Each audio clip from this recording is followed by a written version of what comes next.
We bring you a speech by presidential candidate and former Arizona Governor Bruce Babbit. He delivered this campaign speech at Drake University in Des Moines, Iowa.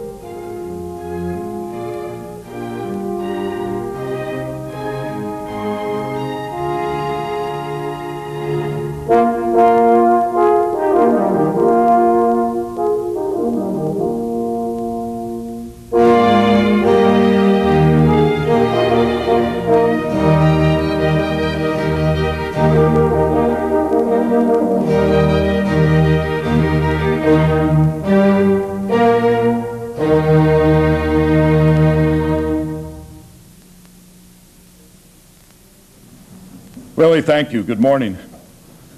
I must tell you that after the debate last night, I had really looked forward to just kind of sleeping in. But it never works that way in a presidential campaign. My wife, Hattie, was up at 6 this morning to fly out to California to raise money for me to spend in Iowa. I'd like to begin with a personal story of my experience with the civil rights issues that we all fight for and hold so high. It began in the spring of 1965. I was, at that time, a law student. In my third year of law school, not too certain of what I was going to be doing. And I went out one morning that spring and picked up a copy of a newspaper and read a story about the life and early death of a young man named Jimmy Lee Jackson. The story recounted how that young man, a resident of a town that I'd never really heard of called Selma, Alabama, had gone out one morning to register to vote, and for his efforts had been shot and killed by the police.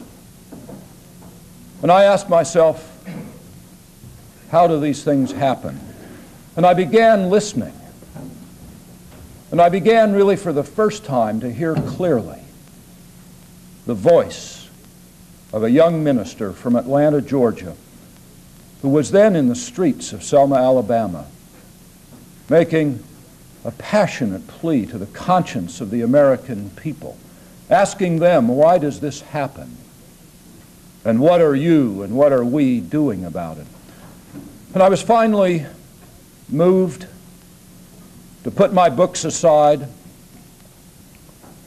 to travel to Selma, Alabama, where I arrived immediately after the events that are now known in the history books as Bloody Sunday.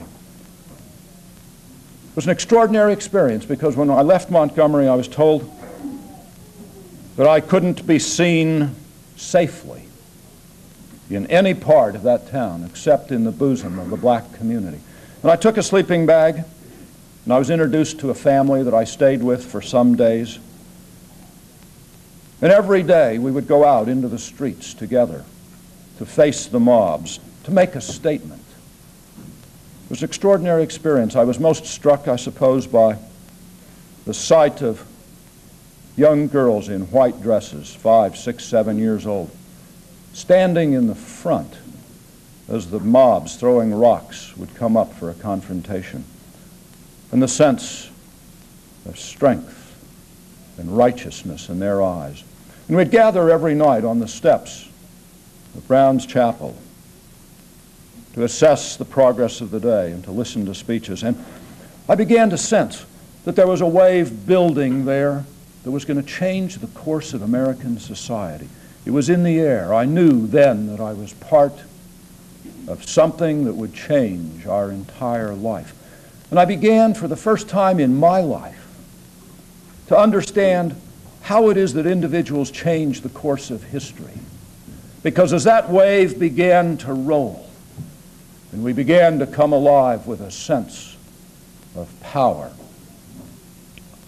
I understood finally that in the United States of America, it's individuals who change the course of history. It's not what's happening at the top. It's what's happening in the hearts and minds of individual people. And we gathered in those streets through a period of time in which a couple more people were killed. A minister from Boston murdered on the streets of Selma. A housewife from Detroit named Viola Liuzzo shot through the head in the night by the Ku Klux Klan. But through it all, I came to understand that in my life, I had a responsibility, like every other American, to answer the call of that minister from Atlanta. I went from the streets of Selma on into the civil rights movement and the anti-poverty program and spent another couple of years in the Rio Grande Valley in Texas, in Philadelphia, Mississippi, and Louisiana, on Indian reservations in the West, trying to make the bridge between my individual commitment and the programs that were then being created to further the civil rights cause. 20 years later, I often reflect on how far we've come and how far we have failed to achieve our goals. I guess it's kind of like climbing a mountain. You know, when you're halfway up, sometimes you look down and you say, we've made an enormous amount of progress.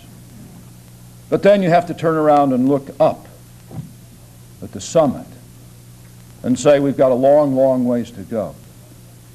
That's why we're here today to celebrate the 20th anniversary of the passing of this great American, to celebrate it by renewing his commitment, by honoring the deeds of the people who took part in that movement. Now, I agree with many of you, I suspect with all of you, that our commitment to civil rights has begun to lag a little bit in the last few years, that there's a sense of complacency on the land, that the last 7 or 8 years have been characterized by American leadership which looks the other way. An attorney general who spends his time before grand juries as a defendant rather than enforcing the laws of the land.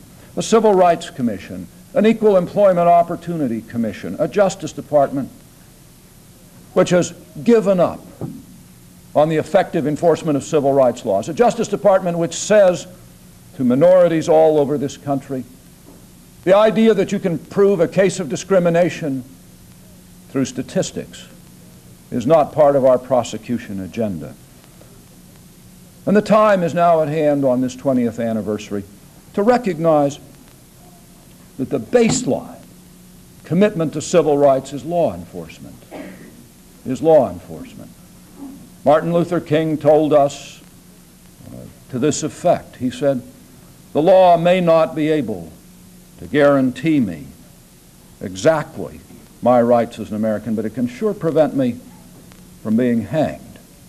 And what he was saying was that law enforcement really is the first line of civil rights. And it's time for all of us to demand the appointment of judges, of prosecutors, of police, throughout this entire society who are committed to that simple concept. I, for one, believe that the concept of affirmative action is one of the great achievements of the last 20 years. It's worked. Why is it that it's fallen out of favor at the very time that it has produced so much? I can tell you in my own state government that we managed to employ black Americans in state government in a percentage that was twice their presence in the Arizona workforce. Why? Why?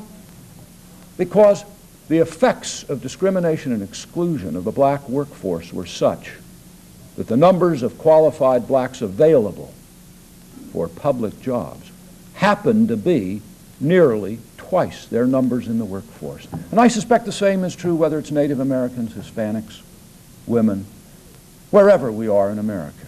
And that the concept of affirmative action has to be picked up, dusted off, and made to work. I think we all have a strong interest in understanding the civil rights implications of the larger issues. People ask me, Bruce, why do you speak so often about the budget deficit? And I'll tell you why. Because that budget deficit is being used as an axe to destroy 20 years of progress, the entire legacy of the New Deal.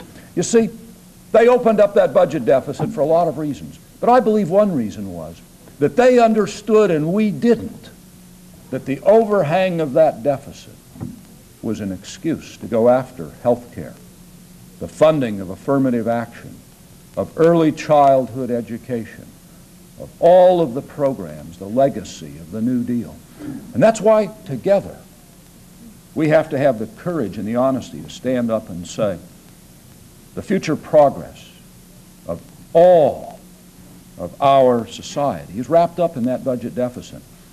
We have to have the courage to go to our elected representatives and say, Graham Rudman is wrong. Do you know Graham Rudman? Graham Rudman is wrong. It's morally wrong. We didn't elect people to go to Washington and say, we'll cut everything across the board because we don't have the guts to make choices. Got to say to them, sick children, the homeless, lying on iron grates and in the entranceways to jewelry stores and boutiques in the cities of our land are a lot more important than Star Wars and presidential libraries and military bands. Because you see, ultimately, it's a civil rights issue. The question is whether or not we have the capacity in this society to say, there are priorities. They're moral priorities. And to stand up and fight for them.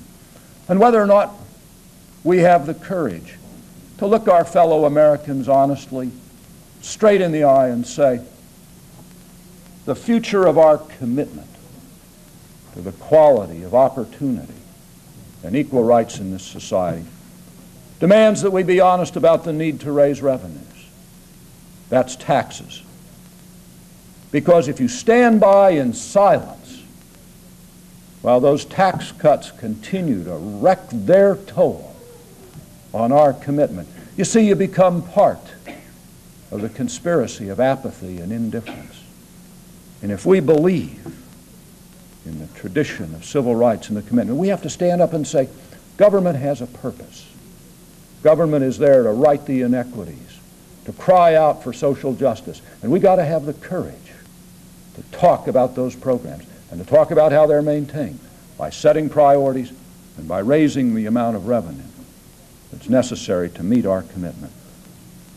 Lastly, I think we have an opportunity to unite Americans around the cause of opportunity and equality in a somewhat different way. The commitment, as I've told you, has been lagging in the last decade. Somehow, we've got to reach out and try to rekindle the conscience of the American people. I've thought a lot about how it is you do that. I know that it can be done. You see, back in the 60s, the operative word was justice. And we set a nation ablaze with a commitment. Didn't last long enough that it was there. The streets of Selma and in the events in Philadelphia, Mississippi, and across this nation, we struck sparks in the hearts and minds of Americans. After that, we managed for a while to strike a chord by talking about poverty as an operative concept. And then that too kind of went out of fashion. Then we tried again with a concept called fairness. But it didn't have much life to it. It didn't strike the conscience, the hearts of Americans. I think the time is at hand now to try from a different direction with one word: children. Children. Because if Americans have become a little bit indifferent to all of the other issues in society, I'm certain that we can rekindle those concerns and touch their conscience by talking about children. And you see, ultimately that's where it all begins. And if we can bring together a new consensus by beginning to talk about early childhood, about the need for daycare for all children in this country as a matter of right and entitlement, if we can ask the American people What about health care? Maybe we don't have right now the resources to provide health care for every single American tomorrow. But don't we have the resources to take care of our children? And aren't they a moral priority? Their condition is not their fault. They had no hand in it at all. And isn't it fair to say to Americans that maybe finally the best way to begin to move toward real and permanent and lasting justice is to take the next generation of children and say we are going to provide the resources right now for all children. I'm here as a presidential candidate, of course, but I'm here mostly as someone who shares your agenda to reflect on the events of the last 20 years, to see if we can renew our commitment, and to say, let's have a long, careful look at where we've been, celebrate that fact, look at the mountaintop, and move on. Thank you very much.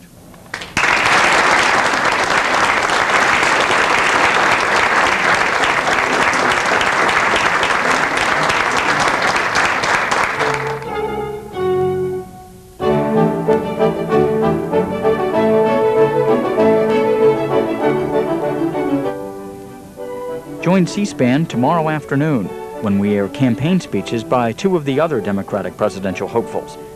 Beginning at 5:40 p.m. Eastern Time, you'll hear from the Reverend Jesse Jackson. After that, it's an address by Missouri Congressman Richard Gephardt.